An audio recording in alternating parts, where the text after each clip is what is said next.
इमाम हसन का भी दिन मनाना चाहिए कि नहीं? भाइयों, इमाम हसन रदी अल्लाह ताला अन्हु, आपको पता है ये कायनात का वो अजीम शख्स है, हसन इब्ने अली, वो अजीम हस्ती है जिसने ताज छोड़ दिया, तख्त छोड़ दिया, पर नबी पाक की उम्मत को जोड़ दिया।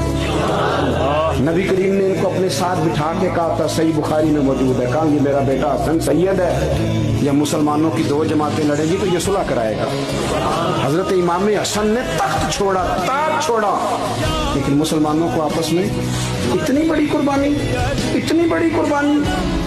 ओ खुदा के बंदो, हम 2 मिनट के लिए चुदराहट नहीं छोड़ते, दीन का नुकसान कर देते हैं। इमाम हसन ने पूरी हुकूमत छोड़ दी, पूरी हुकूमत। इतना बड़ा सखी कम आपको मिलेगा जो सखावत करे और नबी की उम्मत को बचाए। सल्लल्लाहु